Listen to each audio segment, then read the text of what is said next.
what's going on at Kering. So of course I'm talking about this story to kind of kick it off, but really a lot of stuff has been going on at Kering. Of course, in recent times, we've seen all the moves that Kering has been making, having new creative directors at their brands, whether we're talking about Luis Trotta at Bottega Veneta or Demna at Gucci, and kind of his first collection for Gucci, even though he claims it's not a real collection, but that's neither here nor there. So we've seen a lot of movement, Kering changing the CMOs at Gucci, changing the CEO. But something that really surprised me amongst all these moves is the fact that L'Oreal is going to acquire Kering Beauty in 2026 for $4.6 billion.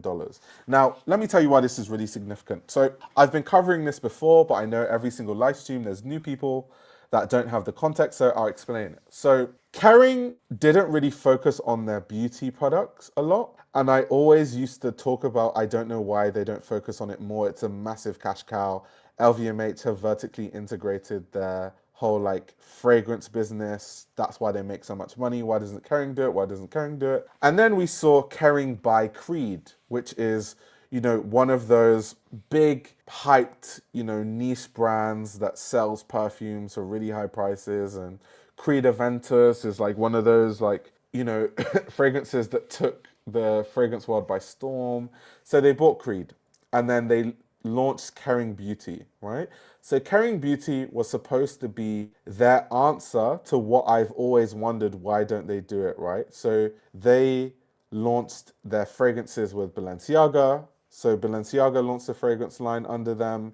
They were talking about launching a fragrance line under McQueen. And they were also talking about not renewing their licenses. So some of their brands, like Gucci, which is their biggest brand, is licensed to Coty, right? So Coty owns the license to sell their fragrances and it expires. So they were talking about not renewing it so they could put that under Kering Beauty. And then over time, they would gain control over their fragrances and then, make more money because they take more of the profit margins because they're not licensing out their name.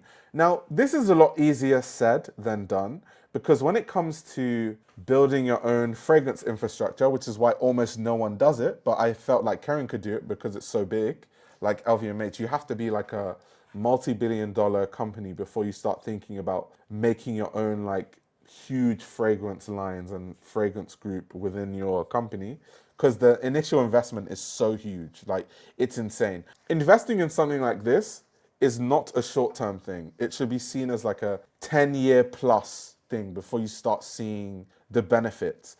But unfortunately, because Kering is in this, we need to protect the shareholders, we need to appease the shareholders, we need to make sure that, finances are looking up every quarter. So instead of them just weathering the storm, knowing fully well that in 10 years they're going to make stupid money through Kering Beauty, they sold the portfolio to L'Oreal. And it's just like you can't even feel sorry for them anymore. They literally sold it. And I'll show you guys Coty, for example. These are all the brands that Coty currently owns the license to sell their fragrances for.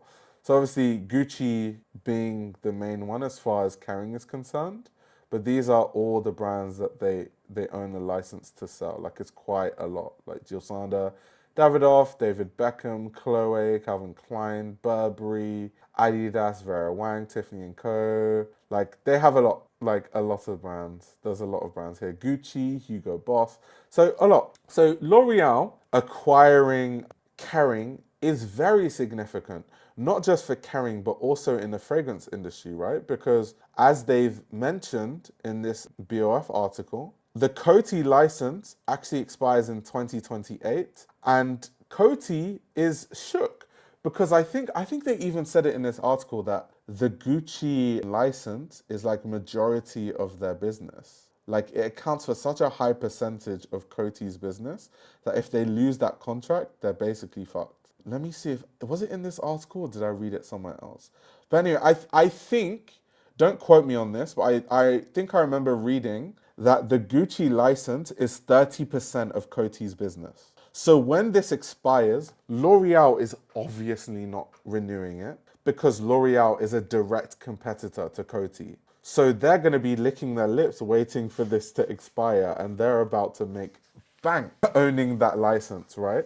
So yeah, Coty is cooked. Coty is cooked and Kering is cooked all in one swoop from L'Oreal, which is absolutely insane. It's absolutely insane. However, like they've mentioned here, the companies will also launch what they have described as a 50-50 joint venture to explore business opportunities in beauty and wellness. So even though L'Oreal is going to take over Kering's beauty portfolio and own the rights to all those fragrances, Kering is going to benefit by working closely with L'Oreal, and moving forward, they're going to do quite a few 50-50 joint ventures that I'm hoping, for their own sake, can make Kering some significant amount of money to justify them selling to me what I thought was their future. They literally just like forked away their future. So it's absolutely insane. But yeah, those corporate backrooms are on fire at Coty. Yeah, they are definitely stressed. And that goes into what Luke was saying we should talk about, right? Where Kering is also exploring the sale of McQueen, because Kering right now is, it seems as though they're looking for cash. They need cash in the interim, right? To focus on Gucci and revamping Gucci and throwing everything at Gucci. So they're selling McQueen, they're selling Kering Beauty, and it just seems like if they're not careful, and if this Gucci experiment doesn't work with Demna, that might be the end of Kering as we know it, to be very honest. And then we might have an LVMH monopoly with beauty companies being the new conglomerates. I think that's where fashion is going anyway. Where like, is it Estee Lauder that owns Tom Ford? Let me actually Google this so I don't say, yeah. So they do own Tom Ford. So these beauty brands, because the beauty side of a lot of these businesses makes the most money, these beauty conglomerates are the ones that can now afford to acquire these luxury brands. So I think more and more we're going to see L'Oreal acquiring fashion brands and Estee Lauder just buying all of them up.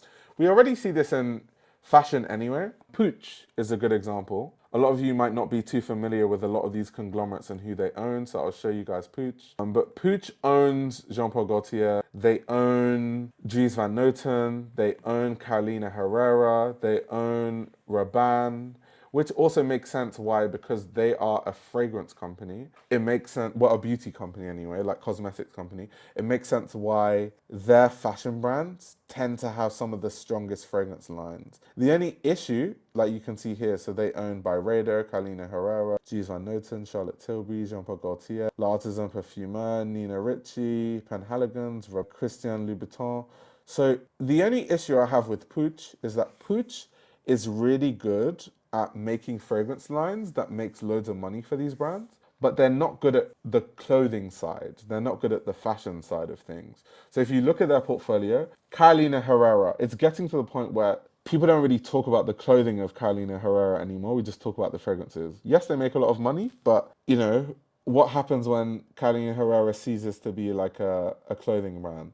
Same thing with Jean-Paul Gaultier. I think more people think about the fragrances with Jean-Paul Gaultier than they think about the clothes. Same with Nina Ricci, same with Rabanne. Like people think of Paco Rabanne 1 million before they think of the clothing, right? And I hope that Dries Van Noten doesn't go in that direction. Of course, I think that Puig launched a sensational fragrance line through Dries Van Noten. And I think that it seems that things are going well there. I mean, Julian Klausner is the creative director.